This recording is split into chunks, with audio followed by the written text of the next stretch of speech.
আমার কথা শুনতে পাচ্ছ? শরীর খুব খারাপ লাগছে। ভয় পাচ্ছ তুমি? এসব থেকে কোনো উত্তর আসলো না। সে আগের মতোই চোখ বুজে আছে এবং ফুহাদের হাত ছেড়ে দিল। ফুহাদ এবার নিচ থেকেই ওর হাত ধরলো, যাতে ওর ভয় কমে, ভরসা পায়। হাত ছাড়লে কেন? তুমি তো আমাকে ভালো মুশকিলে ফেলেছ। কথা বলছো না, কিছু না। প্রত্যুত্তরে এসা কিছুটা অস্ফুট গলায় ওর মায়ের কথা বলল। কি বলেছে ফুহাদ পরিষ্কার শুনতে পেল না। তোমার মাকে আসতে বলবো? হুম। এখন তো অনেক রাত হয়ে গেছে, এত রাতে আসতে পারবে? সকালে বলি তার চেয়ে। হুম।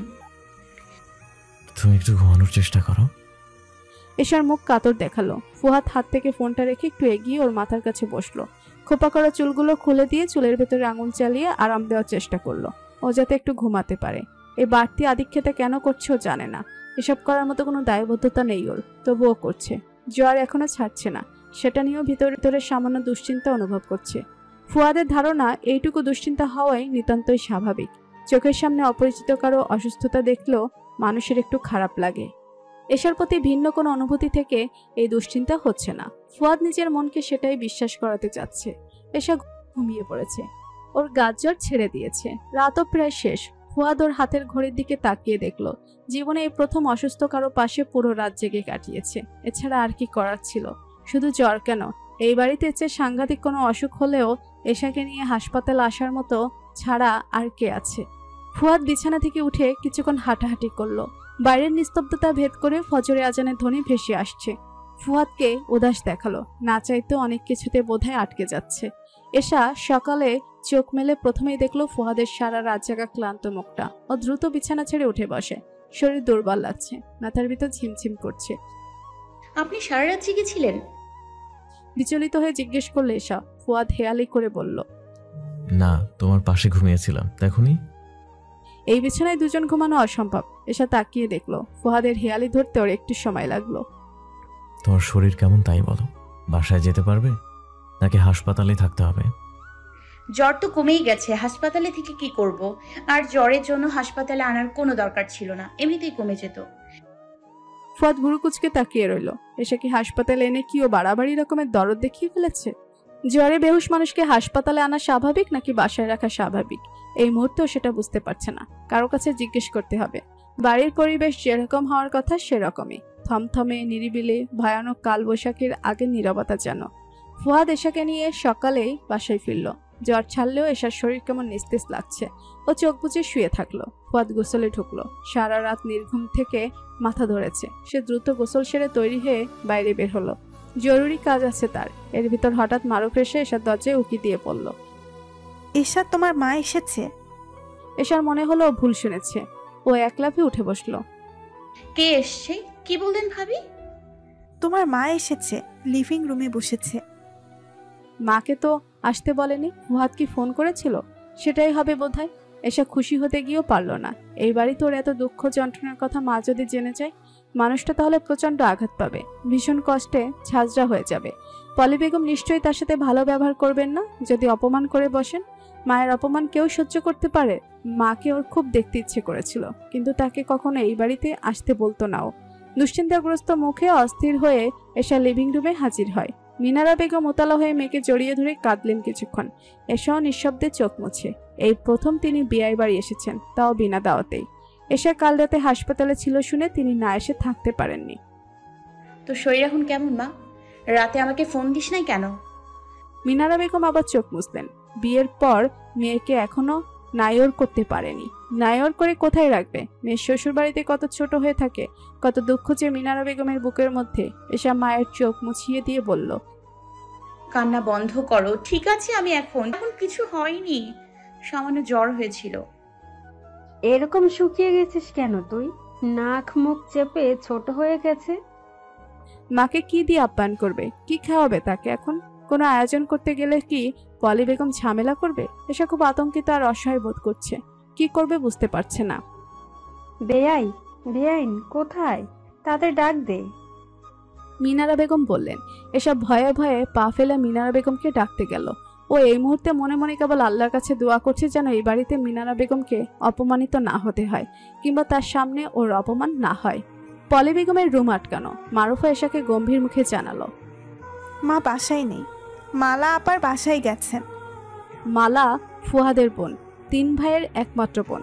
সকাল সকাল মালা ফোন করে জানিয়েছে তার প্রেগনেন্সি রিপোর্ট পজিটিভ এসেছে। এই খবর শোনা মাত্রই পলি বেগম আর শফিক আহমেদ আনন্দে আত্মহারা হয়ে 10 কেজি মিষ্টি, কয়েক ঝুড়ি ফলমূল নিয়ে মেয়ের বাসায়ছেন। এই খবরে সবাই খুশি হলো, শম্পা আতঙ্কিত হলো। প্রথম বাচ্চার সময় মালাই বাড়িতে ছিল। তার যখন যেটা খেতে ইচ্ছে করে সাথে সাথে হাজির করা, কাপড় চোপড় ধুয়ে দেওয়া থেকে রাত জেগে হাত পা মালিশ করে দেওয়া, মাথা টিপে দেওয়া সহ যাবতীয় সমস্ত কিছু মারুফ আর শম্পাকেই করতে হয়েছে। সাথে সংসারের কাজ তো আছে। একদিন রাত 2টার দিকে মালা ডেকে বলল তার দই চিতই খেতে ইচ্ছে করছে। অগত্যা সেই রাতেই বানাতে হলো। এবারও নিশ্চয়ের ব্যতিক্রম হবে না। নিজের মেয়ের বেলায় 16 আনা, ওদের বেলায় 1 আনাও না। নিষ্ঠুর মহিলা কোথাকার। এসে একটু সংকোচ করে মারুফাকে বলল, ভাবি মা এখানে প্রথম এসছে, দুপুরে না খাইয়ে ছাড়ি কিভাবে? মারুফা মুখ ঝামটা মেরে বলল, ওসব আমি জানি না। তোমার আবার কারো কাছে কিছু জিজ্ঞাসা করা লাগে নাকি? যা ইচ্ছা করো। এছাড়া তো মন খারাপ লাগছে। বিয়ের পর থেকেই দেখে আসছে মারুফা ভাবি শুধু শুধু ওকে অপছন্দ করে। ও তাকে আর কিছু জিজ্ঞেস করলো না। নিজ থেকে কিছু করারও সাহস পাচ্ছে না। পলি বেগম এমনিতে ওপর খুব ক্ষুব্ধ হয়ে আছেন। একটু নাস্তার আয়োজনও করতে পারলো না মিনারা বেগমের জন্য। কোন মুখে এখন তার সামনে যাবে? এসা খুব লজ্জায় পড়ল। শেষমেশ বাসার কাছের খাবার হোটেলটা থেকে নাস্তা কিনে এনে মিনারা বেগমের সামনে দিল। তোমার বেয়ান তার মেয়ের বাসায় গেছে। এসা মিনারা বেগমকে জানালো, আসবে কখন? এসে পড়বে, থাকবে না। তাদের সঙ্গে দেখা না করে যাই কিভাবে? কোথায় যাবে তুমি? 2 দিন থাকবে এখানে। এসার কথায় জোর নেই। কি যে বলিস পাগলের মতো। শোন মা, আমি কিছু টাকা পয়সা জোগাড় করতে পারলে তোকে আর ফুয়াদকে বেড়াতে নিব তোর মামার বাসায়। এসা ছোট্ট একটা দীর্ঘ নিঃশ্বাস ফেলে বলল, ঠিক আছে। মিনারা বেগম চারদিকে তাকায়। কি দামি সব আসবাবপত্র, সবকিছু ঝকঝকে তকতকে। এত জৌলুস আভিজাতের মধ্যেও তার মেয়ের মুখটা এমন মলিন কেন? খাওয়ার মাঝে মিনারা বেগম বললেন, আমার এভাবে আসা বোধহয় উচিত হয়নি, কিন্তু তোর অসুস্থতার কথা শুনে এত অস্থির লাগলো, মনে হলো তোর মুখটা না দেখে শান্তি পাবো না। আয়, হা কর, তোকে একটু খাইয়ে দেই। জ্বর, মুখে কিছু খেতে ইচ্ছে করছে না মা, তুমি খাও। আর এভাবে এসছো, তাতে কিছু হয়নি। মিনারা বেগমের ধীরে ধীরে খাওয়ার অভ্যাস। পলি বেগম এসে যদি এই দৃশ্য দেখে আবার কি বলে বসবে। মা একটু তাড়াতাড়ি খাওয়া শেষ করতে যদি তাকে দ্রুত খাওয়ার কথাও তো বলা যায় না। এসা মনে মনে ভয়ে তটস্থ হয়ে আছে। পলি বেগম আর শরীফ আহমেদ হাস্যোজ্জ্বল মুখে বাসায় ঢুকলেন। খাওয়া শেষে মিনারা বেগমকে এসা ওর রুমে নিয়ে এসেছে। লিভিং রুমে কতক্ষণ বসিয়ে রাখবে? শম্পা এসেছে রুমে মিনারা বেগমের সাথে দেখা করতে। ইদানিং শম্পার এসার সক্ষতা দেখে মারুফার শরীর জ্বলে। এসা শম্পাকেও ওর দলে ভাগিয়েছে। আর কি কি যে করবে এই মেয়ে। পলি বেগম বাসায় আসার সাথে সাথে মারুফা গিয়ে তাকে জানালো, এশা আর ফুয়াদ বাসায় ফিরেছে। এশার মা এসেছে ওকে দেখতে। তাকে সে বাইরে থেকে খাবার দাবার কিনে এনে খাইয়ে। এখন তারা দুজন আর শম্পা মিলে রুমে বসে গল্পগুজব করছে। ফুয়াদকে বিয়ে করানোর পরেই পলি বেগমের মনে শান্তি নষ্ট হয়েছে। বাড়ির নিয়ম শৃঙ্খলা সব ধীরে ধীরে নষ্ট হচ্ছে। সকলের সামনে পলি বেগমকে অমান্য করে তাকে অপমান করছে এশা। সবাই তাকে মেনে চলতে পারলে ও কেন পারবে না? শুরু থেকে এই মেয়েটা তার প্রতি আনুগত্য ছিল না। ওদিকে ফুয়াদও তার কথা পরোয়া না করে বউকে কোলে তুলে হাসপাতালে নিয়ে গেছে। এসব কিছুই পলি বেগমের জন্য অপমানের। পলি বেগম শক্তমুখে মারুফাকে বলল, আজ দুপুরে শুধু ডাল রান্না করো আর শাকসবজি ভাজি করো। ঠিক আছে। মারুফার একেবারে মন মতো হয়েছে। ও এই বাড়িতে বউ হয়ে এসেছে 10 বছর, এক বাচ্চার মাও হয়েছে। এত বছর ধরেও সব সহ্য আসছে, আর ওদিকে একজন কাল এসে আজই কি হাব ভাব করছে। মিনারা বেগম হাসি মুখে বিয়ানের সাথে দেখা করতে গেলেন। আন্তরিক গলায় সালাম দিয়ে জিজ্ঞেস করলেন, কেমন আছেন আপনারা? এশার অসুস্থতার কথা শুনে এভাবে হুট করে চলে আসলাম। এসে আপনাদের বাসায় পেলাম না। মিনারা বেগমের আন্তরিকতার বিপরীতে তাদের নিরাশ দেখালো। পলি বেগমের মুখে তো উপচে পড়া বিরক্ত, দম্ভ অহংকারটা চোখে পড়ে। শফিক আহমেদ কিছুটা দায়সারাভাবে প্রত্যুত্তর করলেন, জি ভালো আছি। এই বলে তিনি বেরিয়ে পড়লেন। মিনারা বেগম কেমন আছেন সামান্য সৌজন্যতা দেখিয়ে সেটিও জিজ্ঞেস করলো না। পলি বেগম চেয়ারে বসে আছেন, তিনি কোনো কথাবার্তা বলছেন না। মিনারা বেগমের দিকে ভ্রুক্ষেপও করলেন না, যেন তিনি অদৃশ্য কিছু। মিনারা বেগম অনেকক্ষণ যাবৎ দাঁড়িয়ে আছেন, তাকে বসতে পর্যন্ত বললেন না। তার খুব বিব্রত আর অপমানিত বোধ হচ্ছে। এই বাড়ির মানুষগুলোর মধ্যে ন্যূনতম সৌজন্যতা নেই, আন্তরিকতা নেই, মানুষকে মানুষ বলে গণ্য করে না। এখানে এসে কেমন আছে তাহলে? তার বুকের ভেতরটা মোচড় দেয়। নিজের এই অপমানের কথা মেয়েকে বললেন না মিনারা বেগম, কিন্তু তার মুখ ফ্যাকাশে দেখাচ্ছে। এশার কাছে এসে বলল, বেআইনের সাথে দেখা তো হলো, তোকেও মন ভরে দেখলাম মা। ফুয়াদের ফিরতে বোধহয় দুপুর হবে, আমি এখন যাই তাহলে। বেআইনের সাথে দেখা করার অভিজ্ঞতা নিশ্চয়ই ভালো হয়নি তার। এশা সেটা আন্দাজ করতে পারছে। তাকে কি অপমান করেছে? ওর বুকের ভেতরে ছুরির তীব্র আঘাতের মতো যন্ত্রণা হচ্ছে। এই ব্যাপারে মিনারা বেগমকেও কোনো প্রশ্ন করলো না। মায়ের অপমানের কথা শুনতে ইচ্ছে করছে না। এশা খুব অনুনয় করে বলল, তুমি দুপুরে খেয়ে যাও মা, নয়তো আমি অনেক কষ্ট পাবো। বেআইনের ওরকম আচরণের পর দুপুরে তার গলা দিয়ে খাবার নামবে না, কিন্তু মেয়ের অনুরোধ ফেলতে পারলেন না। অনুরোধের ঢেকে গিলে থাকতে হলো। এসা ব্যস্ত হয়ে রান্নাঘরের দিকে গেল। আজ নিজ হাতে মায়ের জন্য ভালো আয়োজন করবে, তাতে যত ঝামেলা হওয়ার হোক। এই মুহূর্তে ওর কিছু পরোয়া করতে ইচ্ছে করছে না। এশাকে মাছ মাংস বের করতে দেখে মারুফা বলল, মা আজ শুধু ডাল আর শাক রান্না করতে বলেছেন। ও মারুফার কথা গ্রাহ্য করলো না, সম্পর পক্ষে কথা বলল, এশার মা প্রথমবার এসেছে এই বাড়িতে, তাকে শুধু ডাল আর শাক দিয়ে খাওয়াবো? ভাবি, তুমিও দেখছি দিন দিন মানতই হয়ে যাচ্ছ। মারুফা রেগে মেগে ঝাঁঝালো গলায় বলল, মুখ সামলে কথা বলো তুমি। দিন দিন তোমার সাহস খুব বাড়ছে, এত সাহস ভালো না। সম্পর কিছু বলল না। এশা নিজের মতো রান্না করতে লাগলো। মিনারা বেগমের পছন্দের বড় কাতলা মাছ রান্না করেছে। ফুয়াদ কল দিয়ে এশাকে জানালো সে আজ বাসায় ফিরবে না, বাইরে লাঞ্চ করবে। দুপুরে খাবার সময় হলে এশা মিনারা বেগমকে ডাকলেন। তিনি টেবিলে বসে জিজ্ঞেস করলেন, বেআইন খাবে না? খাবে, আসছে। এসে ব্যস্ত হাতে খাবার দাবার বাড়তে লাগলো। খাবার টেবিলে এসে পলি বেগমের চোখ পরম আশ্চর্যে কপালে উঠে গেল। তিনি মিনারা বেগমের সামনেই প্রায় চিৎকার করে মারুফাকে জিজ্ঞেস করলেন, আজকে শুধু ডাল আর শাক রাখতে বলিনি আমি? মারুফা বলল, আমি ডাল আর শাক রান্না করেছি, বাকি সব এশা করেছে। ঘটনার আকস্মিকতায় মিনারা বেগম হতভম্ব বিমূঢ় হয়ে গেলেন। এসে অন্যান্য দিনের মতো পলি বেগমকে ভয় না পেয়ে উঁচু করে বললেন, আমার মা প্রথম এই বাড়িতে এসছে, তাকে শুধু ডাল আর শাক দিয়ে খেতে দিব? এই আপনার আভিজাত্য বড়লোকি? মুখের উপর এত বড় কথা শুনে পলি বেগম কিছুক্ষণ বিস্ময়ে বিহ্বল হয়ে থাকলেন। তারপর ধীরে ধীরে তার সে বিস্ময় দারুণ ক্রোধে গড়ালো। তিনি ক্ষুব্ধ গলায় চেঁচিয়ে মিনারা বেগমকে বললেন, বিনা দাওয়াতে মেয়ের শ্বশুর বাড়ি এসেছেন, আবার খেতে বসে পড়েছেন। মিনারা বেগম একবারে কিংকর্তব্য বিমূঢ় হয়ে ধীরে ধীরে টেবিল ছেড়ে উঠে দাঁড়ান। লজ্জার অপমানে মাটি ফাঁক করে ঢুকে পড়তে ইচ্ছে করছে তার মেয়ে, তার এশা, যাকে আঁকড়ে ধরে তিনি সারাটা জীবন কাটিয়ে দিয়েছি, তার বুকের মানিক এতটা দুরবস্থায় আছে এই বাড়িতে। কেন এত অর্থবিত্ত দেখে মেয়েটাকে বিয়ে দিতে গেল? মিনারা বেগমের বুকের ভেতর চূর্ণ বিচূর্ণ রক্তাক্ত হতে লাগলো কেবল। পলি বেগম ফেটে পড়া ক্রোধ নিয়ে টেবিলে বেড়ে রাখা খাবারগুলো ছুঁড়ে ফেলতে লাগলো। তোর মতো ছোট লোকের বাচ্চা বউ করে এনেছি যাতে মাথা নিচু করে চলিস, কিন্তু তুই এ বাড়িতে আসার পর থেকে আমার সংসারে যত অশান্তি শুরু করেছিস। অতিরিক্ত রাগে পলি বেগমের শ্বাস রোধ হয়ে আসছে। তিনি হাঁপাতে লাগলো। এশা বিধ্বস্ত গলায় মিনারা বেগমের দিকে তাকিয়ে বলল, মা, তুমি এই বাড়ি থেকে চলে যাও, আর কখনো এসো না। এই মহিলা মানসিকভাবে অসুস্থ, এই মহিলার চিকিৎসা দরকার। শরীরের সমস্ত শক্তি একত্রে জড়ো করে এশার গালে চর বসিয়ে দিল। দ্বিতীয় জ্বর দিতে উদ্যত হতেই মিনারা বেগম তার হাত ধরে ফেললেন। এরপর তিনি এশাকে বললেন, তুই আমার সাথে চল। কোথায় যাব মা? পৃথিবীর সমস্ত অসহায়ত্ব যেন ওর গলায়। মিনারা বেগম এ প্রশ্নের উত্তর না দিয়ে এশার হাত ধরে টেনে ওই বাড়ি থেকে বেরিয়ে আসলেন। দুপুরের কড়া রোদ মাথায় নিয়ে পিচ ঢালা রাস্তা ধরে হাঁটতে লাগলেন মিনারা বেগম। তিনি এখনো এশার হাত ধরে আছেন। কিছু দূর হেঁটে রিক্সা ডাকলেন। এশা রিক্সায় না উঠে উদ্ভ্রান্তের মতো দাঁড়িয়ে রইল। ওর কান্না ক্রমশ বাড়ছে। কেন পলি বেগমের মুখের উপর উত্তর দিতে গেল?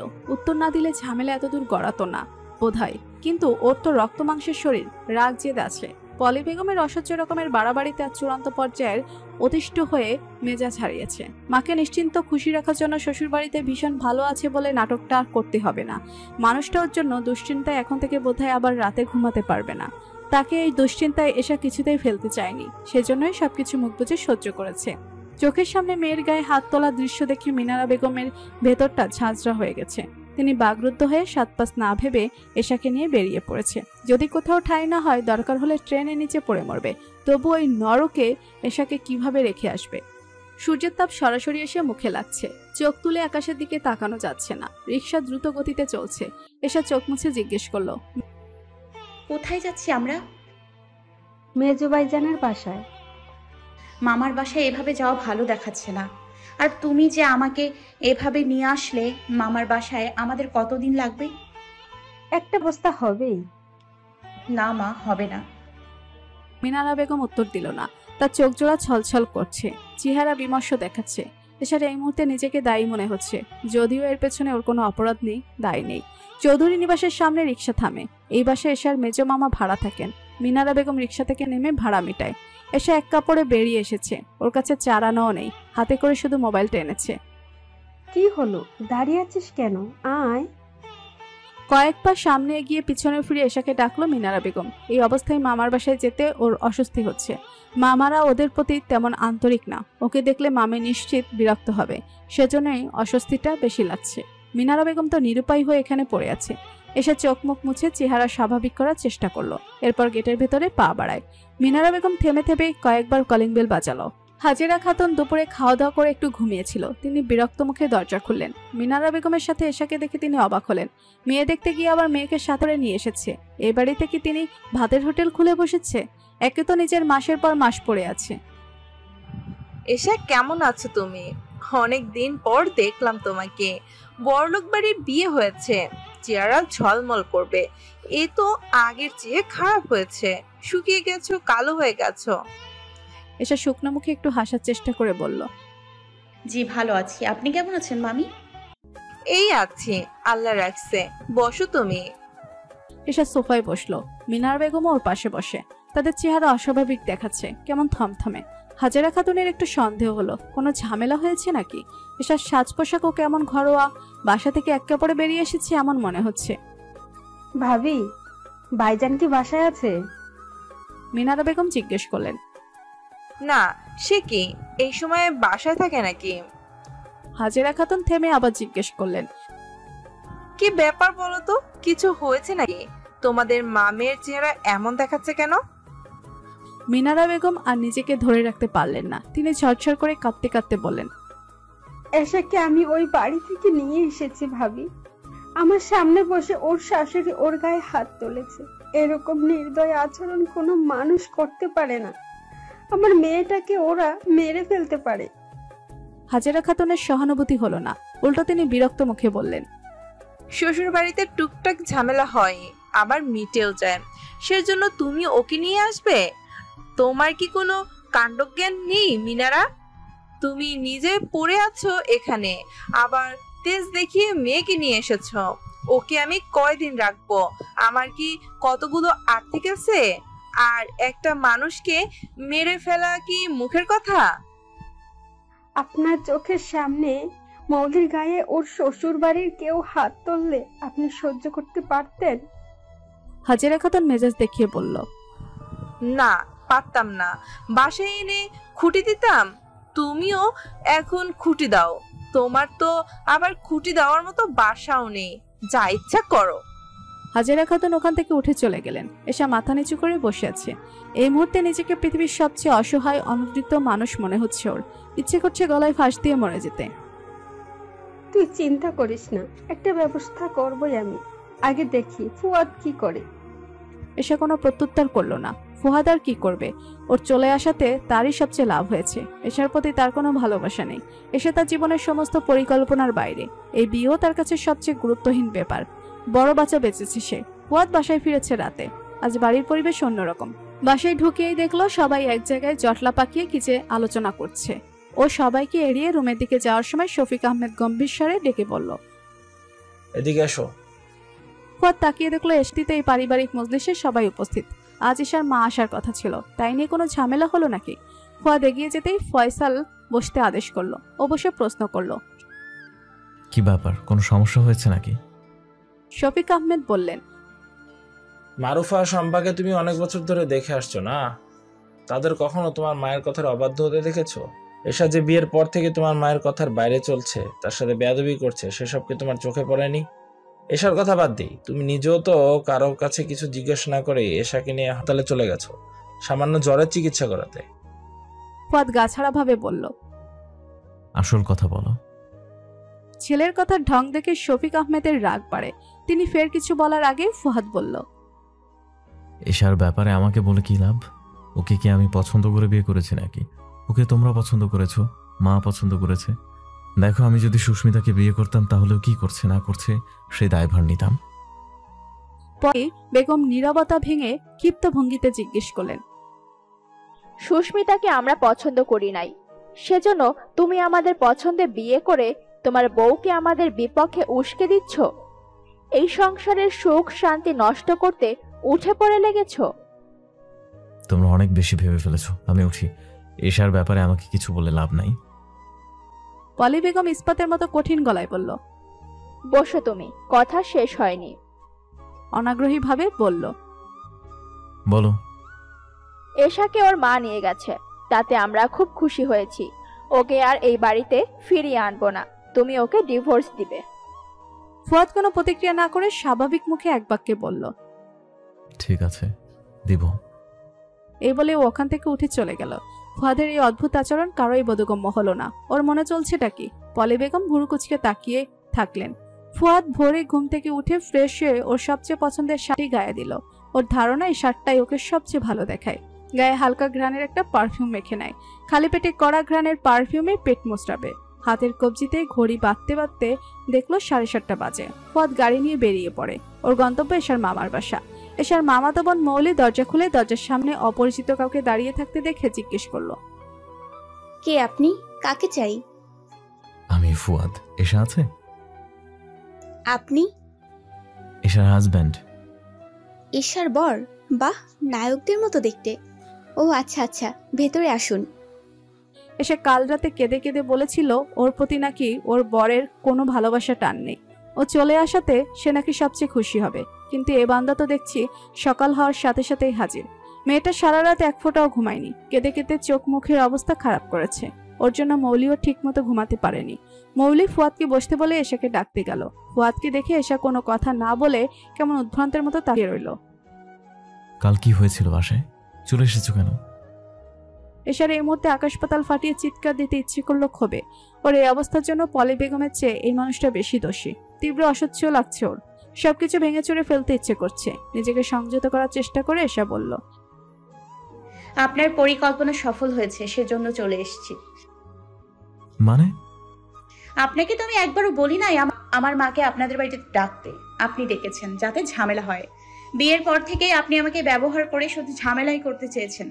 তার জন্য আমার কতটা ভুগতে হয়েছে সেটা নিয়ে আপনার কোনো মাথা ব্যথা ছিল না।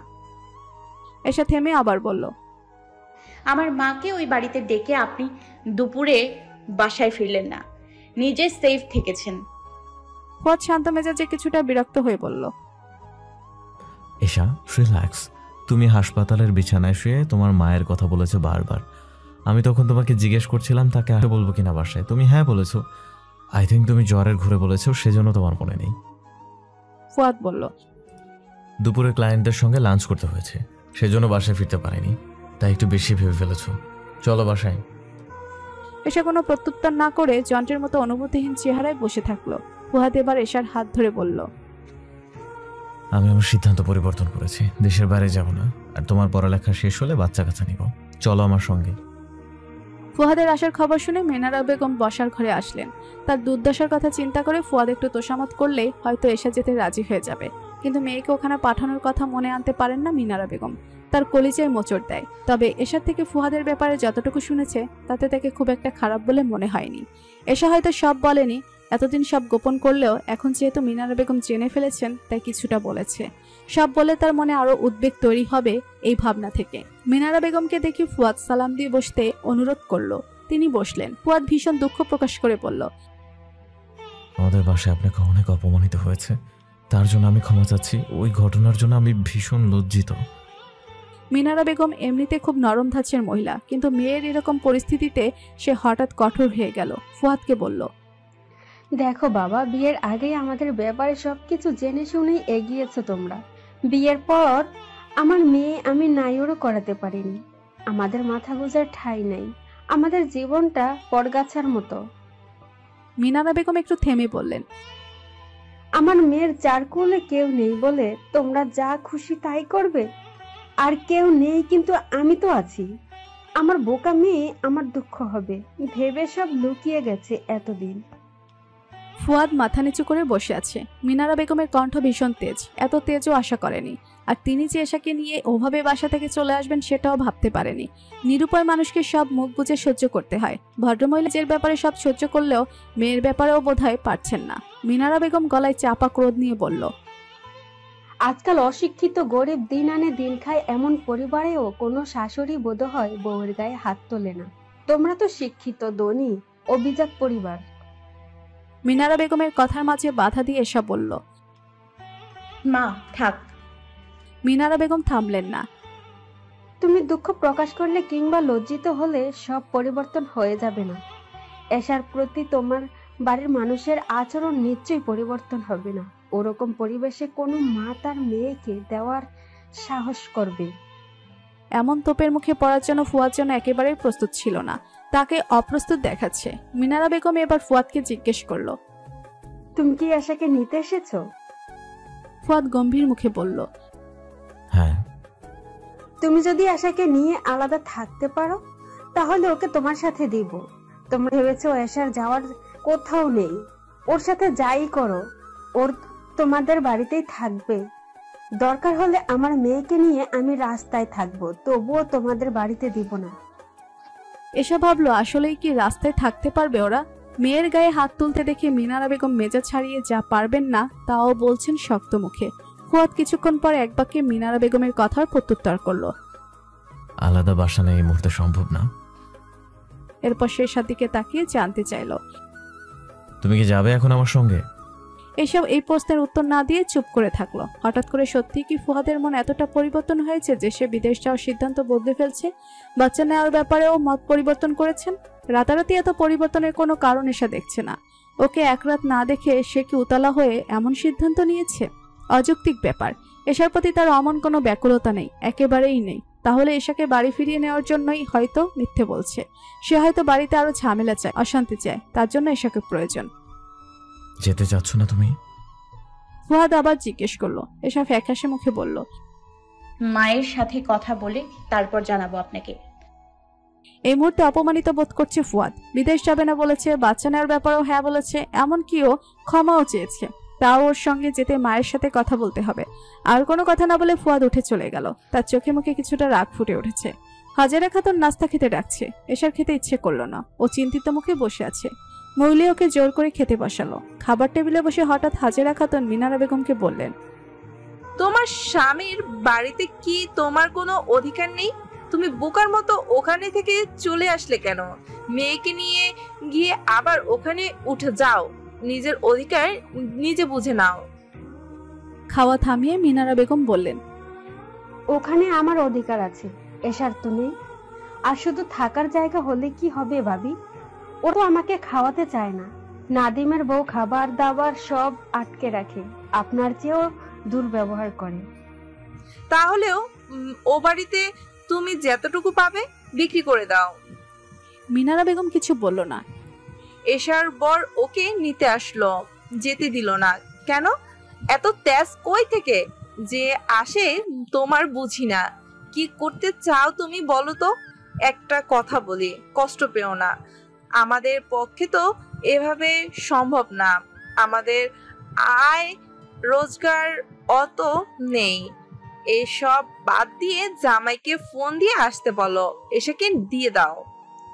এসা মাথা নিচু করে খাবার প্লেটের দিকে তাকিয়েছে। ওর গলা দিয়ে খাবার নামছে না। এখানে এসেছে 2 দিনও তো হয়নি। মামির আচরণে মনে হয় মাস 2 হয়ে গেছে। মিনারা বেগম নাস্তা কোনো রকম শেষ করে এশাকে বলল, আমি একটু বের হচ্ছি, তুই থাক, তোর সাথে এসে কথা বলবো। এসা ব্যস্ত হয়ে জিজ্ঞেস করলো, কোথায় যাচ্ছ বলে যাও। মিনারা বেগম বললেন না। সে হন্তদন্ত হয়ে বেরিয়ে পড়লেন। এসে সেদিকে তাকিয়ে থাকলো। এশা, এদিকে এসো। রুম থেকে মৌলি ডাকলো। সে এশার 3 ক্লাস বড়, মাস্টার্স শেষের দিকে। এসে সেদিকে গেল। মৌলি বলল, বসো। ফুফু কোথায় বের হলো? এসা বসে বলল, জানি না, জিজ্ঞেস করলাম বলেনি। মৌলি খাটের পাশে চেয়ার টেনে বসলো। এরপর এশাকে জিজ্ঞেস করলো। কি করতে চাচ্ছ তুমি? ও বিষণ্ণ মুখে বলল, মাকে নিয়ে খেয়ে পড়ে একটু ভালো থাকার মতো একটা চাকরি পেতাম যদি। বাস্তবতা বোঝার চেষ্টা করো ঈশা।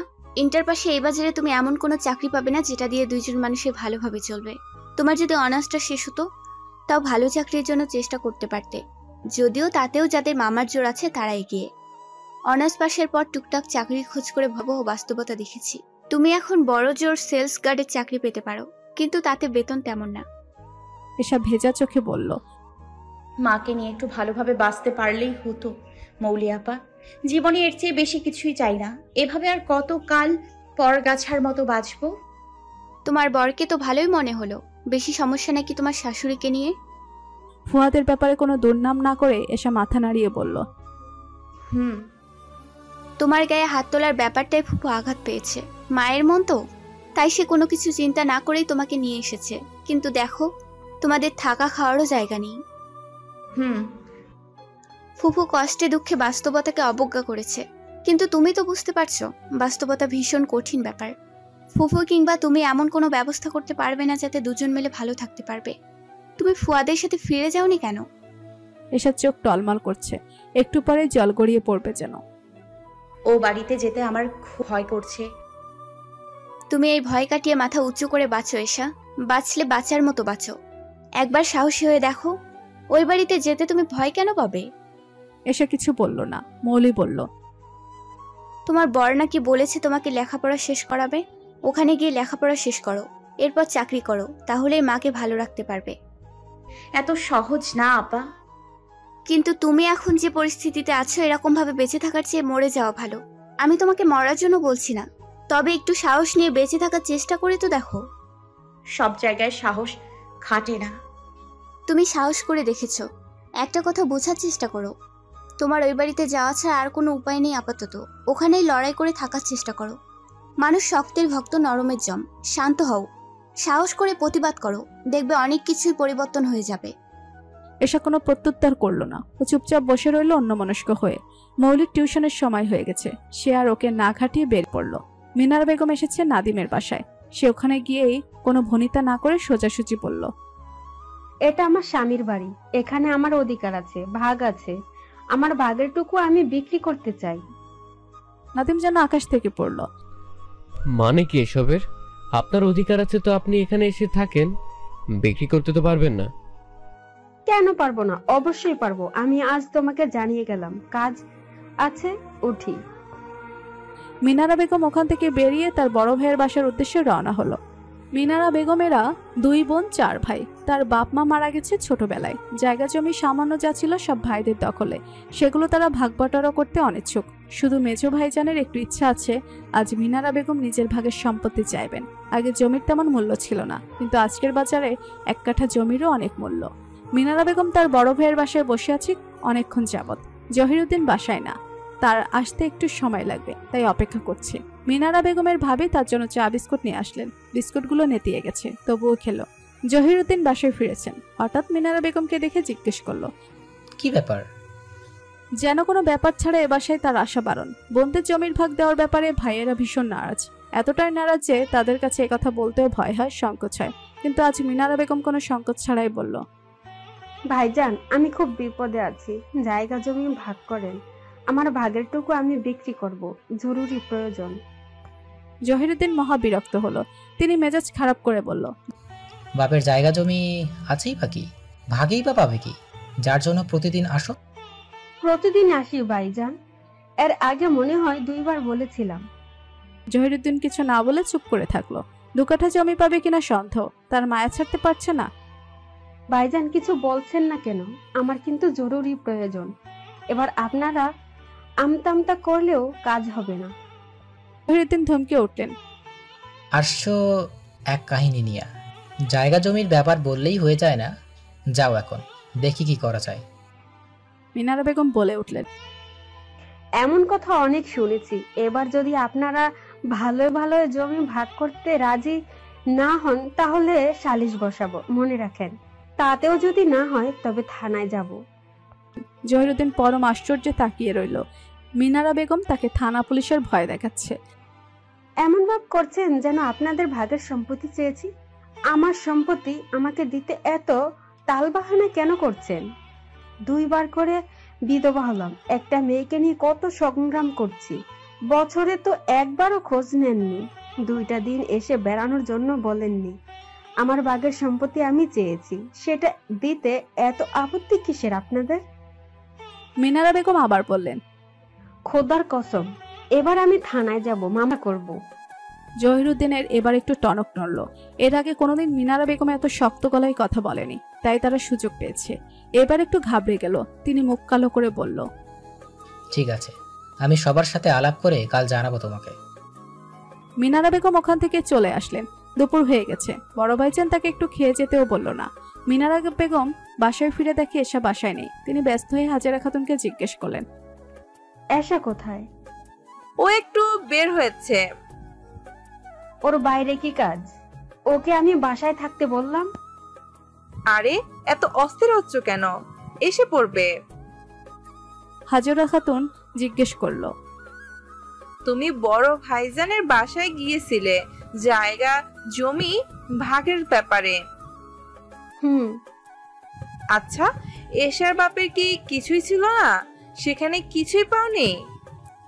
মিনারা বেগম ছোট্ট একটা নিঃশ্বাস ফেলে বলল, না, তার কিছুই ছিল না। তুমি কি মেয়ে সংসার ভাঙতে চাচ্ছ? তোমার মতো মা থাকলে শত্রুর দরকার হয় না, বুঝলে? মিনারা বেগম বিস্মিত মুখে বলল, এগুলো কি বলছেন ভাবি? ভুল কিছু বলেছি? জামাই নিতে আসলো, তার সাথে মেয়েকে দিলে না, এখন আবার জায়গা জমি বিক্রি করে কি করতে চাচ্ছ? ওই টাকা দিয়ে কয়দিনই বা চলতে পারবা? তোমার কাণ্ড কীর্তি দেখে মেজাজ খারাপ হচ্ছে। কত মেয়েদের দেখছি স্বামীর বাড়ি রোজ মার খায়, তাও সহ্য করে থাকে, অথচ তোমার পায়ের নিচের মাটি না থাকা সত্ত্বেও ও কত জেদ দেখাচ্ছ। তোমার এই জিদে মেয়েটার জীবন নষ্ট হবে। ওই ছেলে আর যদি তোমার মেয়েকে না নেয় তাহলে বুঝবে। ভাগ্যে যা আছে তাই হবে। এই বলে মিনারা বেগম ওখান থেকে চলে আসলেন। মিনারা বেগম ওখান থেকে চলে আসার পর হাজেরা খাতুন ফোন করলো জহিরুদ্দিনের কাছে। তাকে বলল, ভাইজান, মিনারাকে বুঝিয়েও লাভ হচ্ছে না, তার মতিগতি বুঝতে পারছি না। হয়তো জায়গা জমি বিক্রি করে মেয়েকে নিয়ে আলাদা বাসা নেবে। মহা মুশকিল তো। আর একটু বোঝাও ওকে যাতে মেয়েকে শ্বশুর বাড়ি পাঠায়, তাহলে জমি বিক্রির ভূত মাথা থেকে নামবে। জমি যেটুকু আছে তা তো আমাদের 4 ভাইয়েরই দরকার, ওদের দিব কিভাবে? জমি ভাগ হলে শুধু আমরা বিপদে পড়বো না, তোমরাও বিপদে পড়বে। বুঝিয়ে বোধহয় লাভ হবে না। এত বছর তো নরম স্বভাবের মানুষ ভেবেছি, হঠাৎ করে কেমন পরিবর্তন হয়ে গেছে।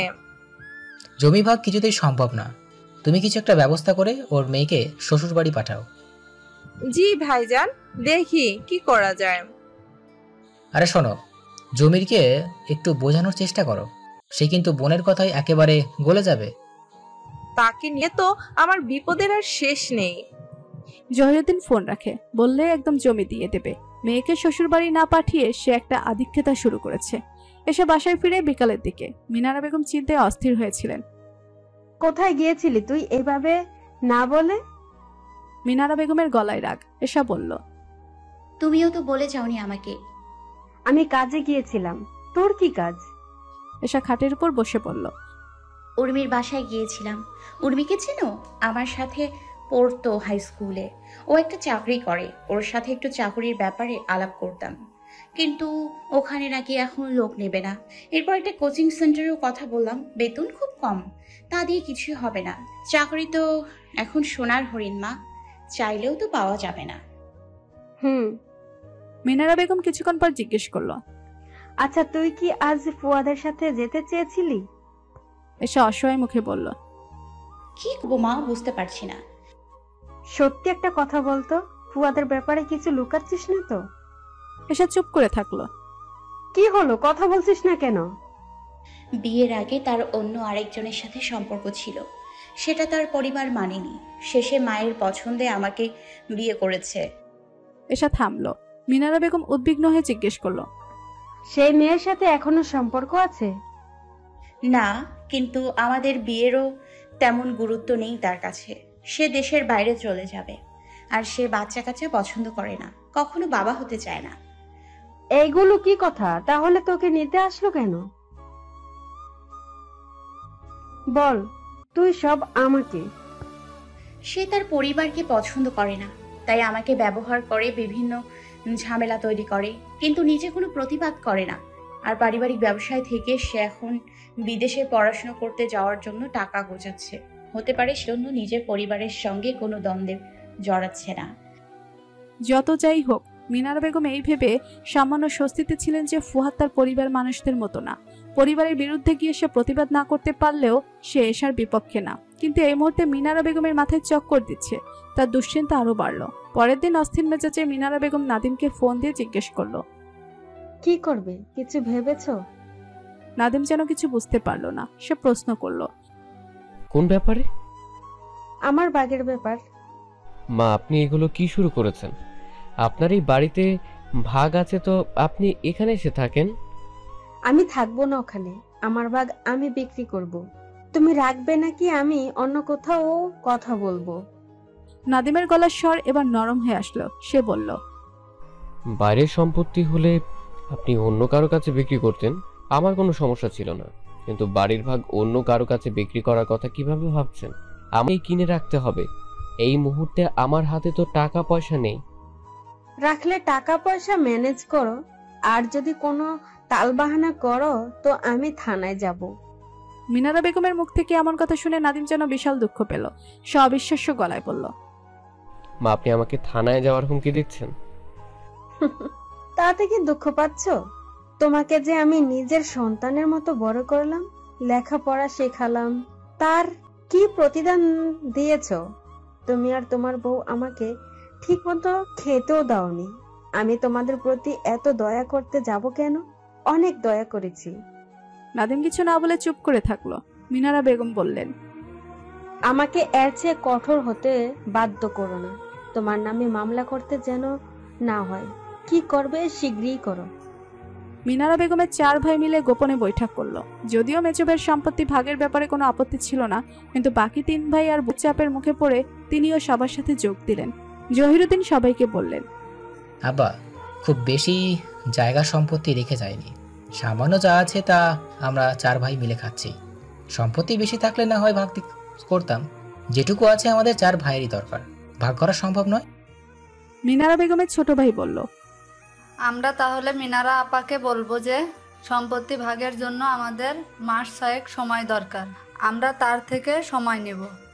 এই 6 মাস তাদেরকে কে থাকতে দিবে, কে খাওয়াবে? 15 দিনের মাথায় বাধ্য হয়ে মেয়েকে শ্বশুর বাড়ি পাঠাতে হবে। হাজেরা খাতুন বলল, এটাই ভালো বুদ্ধি।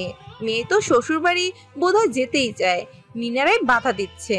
মেয়েকে একটু ভালো করে বাস্তবতা বুঝিয়ে শ্বশুর বাড়িতে পাঠাতে হবে, তাহলে আর ফিরে আসবে না, যতই কষ্ট থাকুক।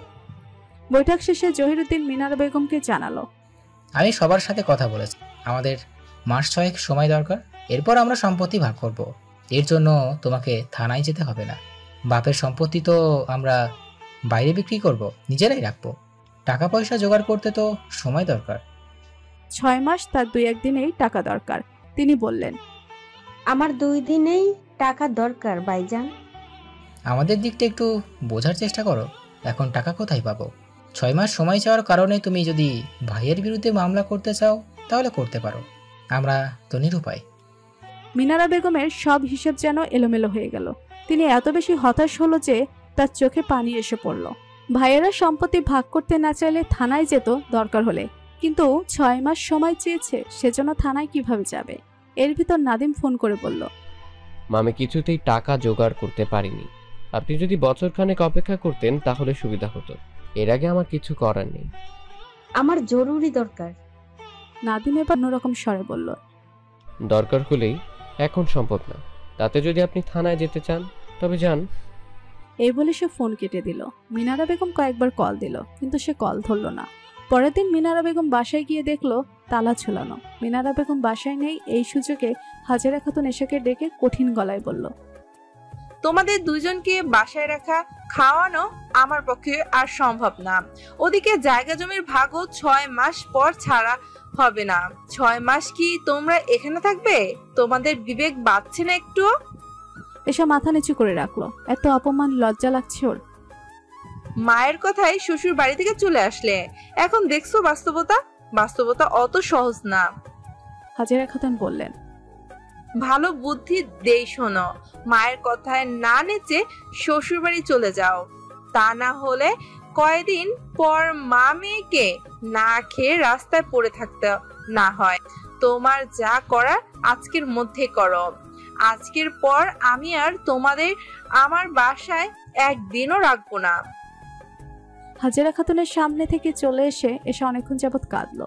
এরপর কান্না থামিয়ে গায়ের জামা পরিবর্তন করে, ওতে এক কাপড়েই বেরিয়ে এসেছে। এতদিন মৌলির জামা পরেছে, সেটা পরিবর্তন করে নিজের জামা গায়ে দিয়ে তৈরি হলো। দ্রুত তৈরি হয়ে হাজেরা খাতুনের সামনে এসে দাঁড়িয়ে বলল, মামিমা আসলে বলবেন যে আমি চলে গেছি, আমার জন্য সে দুশ্চিন্তা না করে। হাজেরা খাতুন বিস্মিত হলেন, মনে মনে খুশিও হলেন। সত্যিই তুমি চলে যাচ্ছ? হ্যাঁ। এরপর এসা হাজেরা খাতুনের হাত ধরে অনুরোধ করে বলল, মাকে আপনাদের বাসায় রাখেন, আপনার সব ঋণ আমি একদিন শোধ করে দিব। এই বলে এসার সময় নষ্ট না করে বেরিয়ে পড়ল। ও আবার সেই নরকের দিকে পা বাড়ালো। ওখানে যাওয়া ছাড়া আর কোনো উপায় নেই আপাতত। তবে এবার আর মুখ বুজে কিছু সহ্য করবে না। বাঁচলে বাঁচার মতো বাঁচবে, মরলেও লড়াই করে মরবে। দেয়ালে পিঠ ঠেকেছে, ওকে ঘুরে দাঁড়াতেই হবে। এসা মেজো মামার বাসা থেকে বের হয়ে উদ্ভ্রান্তের মতো হাঁটতে লাগলো। ওর কাছে এই মুহূর্তে 1 পয়সাও নেই। পুরো রাস্তা হেঁটে যেতে হবে। কয় ঘন্টা লাগবে জানা নেই। এর আগে তো কখনো এভাবে হেঁটে যায়নি। এত দূরের রাস্তা চিনে যেতে পারবে কিনা তারও নিশ্চয়তা নেই। তবু হাঁটতে লাগলো। এভাবে শত লজ্জা অপমান মাথায় নিয়ে আত্মসম্মান খুঁয়ে ও বাসায় যাওয়ার চেয়ে গাড়ির নিচে পড়ে মরে যাওয়া ভালো। কিন্তু ও মরবে না। বেঁচে থাকলে একদিন নিশ্চয়ই সব গ্লানি ধুয়ে মুছে যাবে। একটা গলি ধরে হাঁটার সময় হঠাৎ সাদা একটা প্রাইভেট কার এসার পথ রোধ করে দাঁড়ালো। ও চমকে গিয়ে দাঁড়ায়। অন্যমনস্ক হয়ে হাঁটায় আগে থেকে খেয়াল করেনি। ফুয়াদ বের হলো গাড়ির ভেতর থেকে। তাকে স্বাভাবিক মনে হলো না। চোখ লাল, চুলগুলো অবিন্যস্ত, চেহারায় কিরকম একটা উন্মাদ ভাব। ফুয়াদ এখানে এসার কিছু ভাবার সময় পেল না। ফুয়াদ গাড়ি থেকে নেমে ক্ষিপ্ত হয়ে সজোরে টান দেয় ওর হাত ধরে। ও একটানে গাড়ির ভেতর ছিটকে পড়লো। ঘটনার আকস্মিকতা এসা হতভম্ব হয়ে গেল। এরকম আচরণ কেন করছে? তাকে এমন দেখাচ্ছে কেন? এসা মুখ খুলে কিছু একটা বলতে চাইলে ফুয়াদ হঠাৎ ছুরি বের করলো। ছুরিটা ওর দিকে তাক করলো। সিন ক্রিয়েট করতে চাচ্ছ পাবলিক প্লেসে? চিৎকার করবে, চিৎকার করে লোক জড়ো করে বলবে আমি তোমাকে তুলে নিয়ে যাচ্ছি, এরপর গণপিটুনি খাবে, তাই তো? এত অপছন্দ করো তুমি আমাকে? গাড়ি চালাতে চালাতে চেঁচিয়ে বলল ফুয়াদ। এসব বোকার মতো তাকিয়ে থাকলো। লোকটার মাথায় কি এই কয়দিনের ব্যবধানে কোনো সমস্যা হয়েছে? একদম সিন ক্রিয়েট করার চেষ্টা করবে না এসা। তুমি তোমার মায়ের মতো আমাকে ছেড়ে মামার বাড়ি পড়ে আছো। ওয়াই? এমন কি খারাপ করেছি আমি তোমার সাথে? শুধু একটা চর দিয়েছি, তাই তো? এছাড়া আর কি অপরাধ আমার? আমার মায়ের কিংবা পরিবারের কারো কর্মকাণ্ডকে আমি সমর্থন করেছি? বিয়ের পর থেকে আমি তোমাকে প্রতিবাদ করতে বলেছি। কেউ তোমার সঙ্গে খারাপ করলে তার সাথে মারামারি করো, চুল ছেঁড়াছেড়ি করো। আমার উপর এত রাত, এত ক্ষোভ কিসের তোমার? আমি কি করেছি? আগের মতোই চেঁচিয়ে বলল ফুয়াদ। এই আমার মনটা কি যন্ত্র? হ্যাঁ, যেভাবে বলবা সেভাবে চলবে?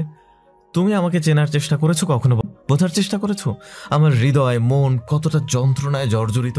কখনো খেয়াল করেছো আমি এখনো চোখ বুঝলে সুস্মির হাসি মুখটা দেখতে পাই? আমি যন্ত্র হলে তো মন থেকে এসব দৃশ্য মুছে ফেলে তোমাকে মাথায় তুলে আহ্লাদ করতাম। তোমাকে আমি আহ্লাদ না করলেও এমন কি অন্যায় অত্যাচার করেছি তোমার উপর বলো? ফুয়াদ বলেই চলল। এসা নির্বাক হয়ে তাকিয়ে রইল। আমি একজন ট্যালেন্টেড সফটওয়্যার ইঞ্জিনিয়ার, স্কলারশিপ পেয়েছি, দেশের বাইরে যাব। আমার মা টাকা না দিয়ে আমাকে আটকে দিল। আবার আমি পছন্দ করে একজনকে বিয়ে করতে চাইলাম, সেই বিয়ে ভেঙে গেল আমার পরিবারের কারণে। সুস্মি আমাকে ছেড়ে চলে গেল। আমার মনে কোনো রাগ ক্ষোভ থাকতে পারে না? আমি কি সবার সমস্ত ক্ষোভ তোমার উপর ছেড়েছি? তোমাকে প্রতিনিয়ত অত্যাচার করেছি? এসে আবার মুখ খুলে কেবল বলল, না। তাহলে তুমি আমার মাকে তুমি কি বলেছো? আমি তোমাকে সকাল বিকাল 2 বার মারধর করি, তিনি তোমাকে আমার সঙ্গে আসতে দিল না কেন? ফুয়াদের কথার বিপরীতে এসার অনেক যুক্তি আছে, বলের অনেক কিছু আছে, কিন্তু সেগুলো এই মুহূর্তে বলল না। এই মুহূর্তে বলে লাভ নেই। হয়তো এসার ধারণা ফুয়াদ কিছুটা মাতাল অবস্থায় আছে। হয়তো কাল রাতে হাবিজাবি কিছু খেয়েছে, সেই রেশ এখনো কাটেনি। বিয়ের পর থেকে ফুয়াদকে সিগারেট খেতে দেখেছে, একটার পর একটা ধরাতো রুমের দরজা বন্ধ করে। চেইন স্মোকার সে, কিন্তু এর বাইরে অন্য কোনো ধরনের নেশা করতে দেখেনি। রুম গোছানো পায় না, আলমারি অগোছালো, বিছানায় অগোছালো, অফিসে যাওয়ার সময় জামা প্যান্ট ইস্ত্রি করা থাকে না, রুমের জগটায় পানি থাকে না, রাতে জড়িয়ে ধরার ঘুমানোর মতো কিছু নাই। এ বলে ফুয়াদ ব্যস্ত সড়কে গাড়ি থামিয়ে গাড়ির স্টিয়ারিং এর সাথে মাথা ঠেকিয়ে চোখ বুজে থাকলো। এভাবে রাস্তার মধ্যে গাড়ি থামিয়ে রাখায় আশপাশ থেকে চেঁচিয়ে উঠল। এসা দ্রুত গাড়িতে রাখা পানির বোতলটা হাতে নিয়ে ফুয়াদের চোখে মুখে মাথায় ছিটিয়ে দিল। সে ধীরে ধীরে চোখ খুলে আবার গাড়ি স্টার্ট করলো। এরপর আর কোনো কথা বলল না, এসাও কিছু বলল না। ও মনে মনে ভাবছে ফুয়াদ ওকে কোথায় নিয়ে যাচ্ছে, বাসায় নাকি নিজের ফ্ল্যাটে, যেখানে নেওয়ার নিক, জাহান্নামে চৌরাস্তায় নিলেও যেতে হবে। স্ত্রীকে ওই বাসায় ফিরে যাওয়া তো ভয়ঙ্কর লজ্জা অপমান থেকে রেহাই পেয়েছে, সেটাই ওর জন্য সবচেয়ে বড় ব্যাপার। তবে ফুয়াদ বোধহয় এই অবস্থায় আজ আবার মেজো মামার বাসায় যাচ্ছিল ওকে আনতে। তার হাবভাবে সেটাই মনে হলো। ফুয়াদ এশাকে বাসায় নিয়ে এসেছে। বাসার সামনে গাড়ি থামিয়ে এশার হাত ধরে গাড়ি থেকে নামালো, যেন হাত ছাড়লেই ও পালিয়ে যাবে। বাড়ির আঙিনায় চেয়ার পেতে পলি বেগম আর শফিক আহমেদ বসে আছে। তাদের সাথে ওর প্রিয় রায়েদ মালার ছেলে। মালা বাপের বাড়িতে এসে পড়েছে। প্রেগনেন্সির পুরো সময়টাই সে এখানেই থাকবে আর ভাইয়ের বউদের মাথা খাবে। দুই নাতনিকে নিয়ে বাড়ির আঙিনায় বসে সময় কাটাচ্ছে পলি বেগম আর শফিক আহমেদ। হঠাৎ পলি বেগম দেখতে পেল ফুহাদ এশাকে হাত ধরে টেনে বাড়ির ভেতরে নিয়ে আসছে। তিনি অবিশ্বাস্য, চূড়ান্ত বিস্মিত দৃষ্টিতে তাকালো সেদিকে। এই মেয়েকে ফুয়াদ বাসায় আনছে কেন? কোন সাহসে? সে তো বলেছিল ডিভোর্স দিয়ে দিবে। ফুয়াদ কাল রাতে বাসায় ফিরেনি, সেলফোনও বন্ধ করে রেখেছিল। সে আসলে কি চাচ্ছে? তার মাথায় চলছেটা কি? পলি বেগম চেয়ার ছেড়ে উঠে দাঁড়ালো। ফুয়াদ তাদের সামনে দিয়ে এশাকে হাত ধরে টেনে নিয়ে গেল। কোনো সংকোচ করলো না, তাদের কিছু বলারও সুযোগ দিল না। তারা হতবাক হয়ে মুখ চাওয়াচাই করলো। শফিক আহমেদ বিস্মিত গলায় উচ্চারণ করলো, এসব কি? বাসায় ঢুকতে নিচতলায় সে বসার রুমটা আছে, সেখানে মালা আর মারুফা বসে গল্প করছে। এশার সঙ্গে খাতির করার অপরাধে তারা যুক্তি করে সম্পাকে এড়িয়ে চলছে। মালা দেখলো ফুয়াদ ধপধপ শব্দ করে এশার হাত ধরে দোতলার দিকে উঠছে। মালা বুড়ো কুচকে সেদিকে তাকিয়ে ডেকে বলল, ফুয়াদ, তুই ওকে আবার এ বাড়িতে এনেছিস? এই মেয়েকে তুই এখানে আবার কেন এনেছিস? ফুয়াদ কোনো উত্তর দিল না। ও এশাকে রুমে ঢুকিয়ে রুমের দরজা বন্ধ করলো শব্দ করে। এরপর ওর হাত ছেড়ে ধপ করে বিছানায় শুয়ে পড়লো। তীব্র ক্লান্ত স্বরে বলল, আমি 3 রাত ধরে নির্ঘুম, এখন ঘুমাবো। কেউ যেন আমাকে বিরক্ত না করে। দরজা নক করলে খুলবে না। এশা বলল, ঠিক আছে। শোয়ার সঙ্গে সঙ্গে ঘুমিয়ে গেল ফুয়াদ। একটু পরেই দরজা ধাক্কানো শুরু হলো। এসা প্রথমে কয়েকবার খুলল না, শেষমেশ বিরক্ত হয়ে খুলে দেখলো মারুফা দাঁড়ানো। ও তাকে বলল, ফুয়াদ ঘুমাচ্ছে, বিরক্ত করতে নিষেধ করেছে। কোনো কাজ থাকলে পরে আসুন। এই মেয়ে এভাবে কথাবার্তা বলছে কেন? মারুফার কতখানি মেজাজ খারাপ হয়েছে সেটা তার মুখ দেখে আন্দাজ করা যাচ্ছে। এসে আন্দাজ করতে পারলেও পরোয়া করলো না। ও রুমের দরজা আটকিয়ে দিল। এখন প্রায় সন্ধ্যা হয়ে এসেছে। ফুয়াদের এরকম অপ্রত্যাশিত আচরণ এসা কিছুক্ষণ বিস্মিত হয়ে বসে রইল। কি হয়েছে, কি হবে, এসব কিছু আর না ভেবে এরপরও শুয়ে পড়লো ফুহাদের পাশে। এই কয়টা দিন ওর উপর যেন বিশাল ধকল গেছে। ও চোখ বোঝার কিছুক্ষণের মধ্যেই ঘুমিয়ে পড়লো। এশার ঘুম ভাঙলো সকাল 9টার দিকে। ফুয়াদ এখনো ঘুমাচ্ছে। এর ভেতর রাতে বাসায় কি হয়েছে না হয়েছে কিছুই টের পায়নি। ওসব তো টের পাওয়ার প্রয়োজনও নেই। ফ্রেশ হয়ে এসে রান্নাঘরের দিকে যায়। মারুফা সেখানে কি যেন করছে। ও ভালো করে তাকালো না। চটপট করে 1 প্যাকেট নুডলস রান্না করে রুমে নিয়ে আসলো। এ বাড়িতে কেউ এভাবে আলাদা খাবার দাবার বানিয়ে খায় না। ও খেলো। খাওয়া শেষ করে ড্রেসিং টেবিলের সামনে বসলো তৈরিতে। বাইরে বের হবে, কিছু কাজ আছে। চোখে আইলাইনার টানা শেষ করে ফুয়াদকে ডাকলো। সে ঘুম চড়ানোর চোখে তাকালো। এসব বলল, কাল থেকে আমি ক্যাম্পাসে যাব। আপনি বিয়ের আগে বলেছেন আমাকে পড়াশোনা করাবেন, ইভেন বইও কিনে দিয়েছেন। আমার কিছু কেনাকাটা করা লাগবে, টাকা দেন। ফুয়াদ পকেট থেকে মানিব্যাগ বের করে এশার হাতে দিয়ে বলল, যাও। রোদের ভেতর রিকশায় যেতে পারবো না, ড্রাইভারকে ফোন করে গাড়ি বের করতে বলুন। ফুয়াদ ঘুমে কাতর অবস্থায় ড্রাইভারকে ফোন করে বলল এশাকে নিয়ে যেতে। এসে বাসা থেকে বের হওয়ার সময় পলি বেগমের সামনে পড়লো। ও নিতান্তই স্বাভাবিক ভঙ্গিতে বলল, মা, আমি একটু বের হচ্ছি, আপনার ছেলেকে বলেছি, সেই অনুমতি দিয়েছে। এই বলে এশা হিল পায়ে ঠকঠক করে হেঁটে তার সামনে দিয়ে বেরিয়ে গেল। এশার শরীর থেকে ভেসে আসা মিষ্টি পারফিউমের ঘ্রাণ পলি বেগমের নাকে ভেসে আসে। সে এই মুহূর্তে বাক্যহারা। এশা শপিং মল ঘুরে ঘুরে নিজের জন্য দামি ব্র্যান্ডের পোশাক কিনলো। পলি বেগমের ছেলের বউও কম টাকার পোশাক পরবে কেন? ওর কেনাকাটা শেষ করে এরপর একটা শাড়ি পছন্দ করলো। মিনারা বেগমের জন্য নয়, ওর শাশুড়ি মায়ের জন্য। শাড়ি উপহার পেয়ে খুশি হওয়ার বদলে নিশ্চয়ই তার মেজাজে আগুন ধরে যাবে, অন্তর্জ্বালা বাড়বে। এশা সেসবের পরোয়া করছে না এখন। ওই বাড়ির সমস্ত অসহ্য নিয়মকানুন ভেঙে ও স্বাভাবিকভাবে চলবে। ছেলের বউ শাশুড়িকে শাড়ি উপহার দিতেই পারে। এশার উদ্দেশ্য বোধহয় পলি বেগমকে নিজের দুঃসাহস দেখানো। কেনাকাটা শেষ করে একটা রেস্টুরেন্টে ঢুকে নিজের পছন্দের খাবার খেলো এশা। এরপর বিকাশের দোকানে গিয়ে মায়ের জন্য টাকা পাঠালো। ও এভাবে না বলে চলে আসায় মা নিশ্চয়ই রাগ করেছে, কষ্ট পেয়েছে, কিন্তু এছাড়া আর কি করার ছিল। মামারা এত সহজে জমির ভাগ দিবে না, নাদিমও দিবে না। এশা সেটা আগেই বুঝতে পেরেছে। এই দুঃসময়ে তারা এমন স্বার্থপরতা করবে মিনারা বেগম ভাবতে পারেনি। মানুষটা এত সহজ সরল, তাই তো জীবনে ভালো থাকতে পারেনি। তাকে ওখানে রেখে এসে ওর মন পুড়ছে, বুকের ভিতর হাহাকার করছে। কিন্তু এই মুহূর্তে আর কোনো উপায় নেই। এসা ফোন করলো মিনারা বেগমকে, জিজ্ঞাসা করলো, মা তোমার ফোনে টাকা গেছে? এশা, তুই আবার ওই বাড়িতে চলে গেছিস? মিনারা বেগমের গলা ভীষণ ভার শোনা যাচ্ছে, বোধহয় কান্নাকাটি করেছে। তোমার ফোনে টাকা পাঠিয়েছি মা, তোমার খাওয়া দাওয়ার অসুবিধা হলে বাইরে থেকে কিনে খেও। আপাতত একটু কষ্ট করে ওখানে থাকো আর আমার জন্য দুশ্চিন্তা করো না। আমাকে কিসের টাকা পাঠিয়েছিস? তুই টাকা কোথায় পেয়েছিস? কোথায় তুই বলতো? মিনারা বেগমের গলায় ভীষণ উৎকণ্ঠা। আমি কাল থেকে ক্যাম্পাসে যাব মা, কেনাকাটা করতে এসেছি, তাই বাসায় গিয়ে তোমাকে ফোন করব। মিনারা বেগম তালগোল পাকিয়ে ফেললো। কি বলছে এশা? ও কি শ্বশুর বাড়িতে যায়নি? সেখান থেকে ক্যাম্পাসে যাবে কিভাবে? কেনাকাটাও বা করবে কি করে? একদিনের ব্যবধানে জীবনটা কি কোনো জাদু বলে পরিবর্তন হয়ে গেছে? মানুষের শোরগোলে কথা বুঝতে অসুবিধা হচ্ছে। এশা লাইন কেটে দিল। বাসায় গিয়ে নিরিবিলি হয়ে ফোন করবে। পলি বেগম বুঝতে পারলেন তার সংসারে আগের মতো আর শান্তি ফিরে আসবে না। এই সংসারে তার কর্তৃত্ব যে কোনো দিন খর্ব হবে তা তিনি দুঃস্বপ্নেও ভাবেননি। যা দুঃস্বপ্নেও ভাবেননি তা আজ নিজের চোখে দেখছেন। তার ছেলেই তো তার কথা শুনছে না। বইয়ের দোষ দিয়ে আর কি লাভ? কিরকম বেপরোয়া ভাবে এশাকে এই বাড়িতে নিয়ে আসলো। ফুয়াদের মাথাটা বোধহয় ওই মেয়েই খেয়েছে, নিজের রূপ সৌন্দর্যে ভুলিয়েছে। অস্থির মেজাজে নিজের শোবার ঘর লাগোয়া বারান্দায় দাঁড়িয়েছেন পলি বেগম। গেটের ভিতরে গাড়ি ঢোকার শব্দ পেয়ে তিনি সেদিকে তাকালো। এই সময় গাড়িতে কে আসলো? ফুয়াদ তো ঘুমাচ্ছে। ফয়সাল রাহাত এই সময় অফিস থেকে এসেছে।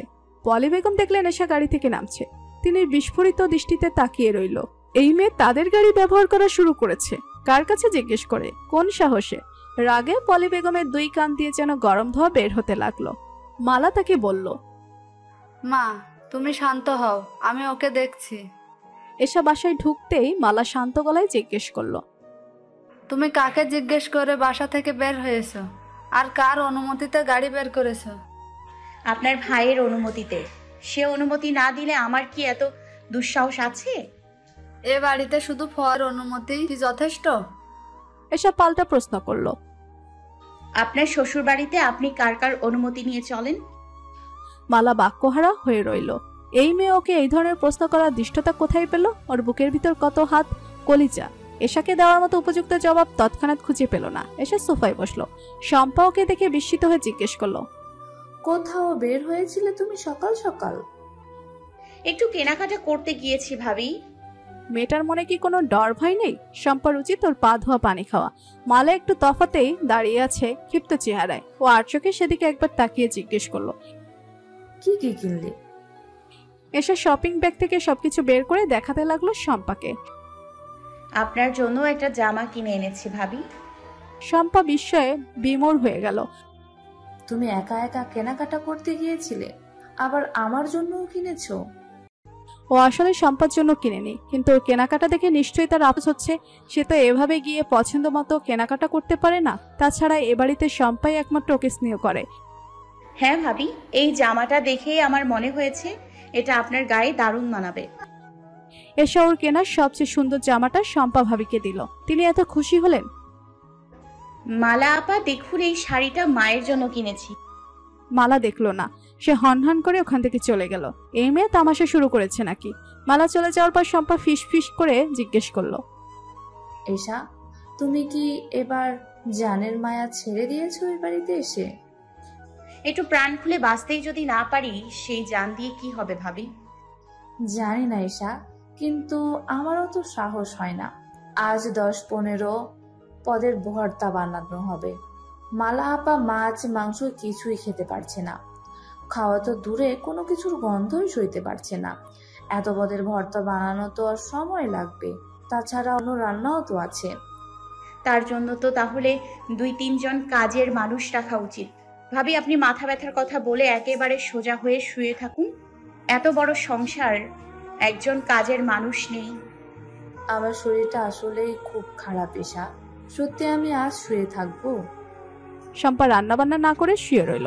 ওর শরীরটা কয়দিন যাবৎ কেমন যেন লাগছে। মালা আসার পর থেকে 24 ঘন্টা খাটতে হচ্ছে। কাজের মানুষের মতো হুকুমের উপরেই থাকতে হয়। রাহাতকে বলেছে একটা প্রেগনেন্সি কিট আনতে, তাও সে প্রতিদিন ভুলে যাচ্ছে। অপদার্থ একটা। এসে রুমে এসে দেখলো ফুয়াদ এখনো শুয়ে আছে। তার ঘুম ভেঙেছে কিন্তু উঠতে ইচ্ছে করছে না। ফুয়াদের মুখে বালিশ গোজা, জবুথুবু চুলগুলো কপাল দখল করে আছে। তার চোখ দুইটাও দেখা যাচ্ছে না। জবুথুবু হয়ে থাকা চুলের আড়াল দিয়ে ফুয়াদ যে এশার দিকে তাকিয়েছে সেটাও বুঝতে পারল না। এশাকে একেবারে অন্যরকম লাগছে। ও চেহারা, না চলাফেরা, কথাবার্তার ঢং সবকিছু যেন রাতারাতি বদলে গেছে। যে মেয়ে বিয়ের পর ওর সাথে কথা বলতে সংকোচ করত, বাসার সবার ভয়ে তটস্থ থাকতো, সে আজ সকালে ওর ঘুম ভাঙিয়ে শপিং করতে চলে গেল, তাও গাড়িতে করে। ভয়াবহ বিস্ময়কর কাণ্ড। অনেক ঘুমিয়েছেন, উঠুন, গোসল করে কিছু খেয়ে নিন। আদেশের সুরে বলল এশা। এই বলে সে ফুয়াদের গায়ের কাঁথাটা সরিয়ে ফেলল। রুমে এসি চালু থাকায় শীত শীত লাগছে। ফুয়াদ বলল, একটু পরে উঠবো।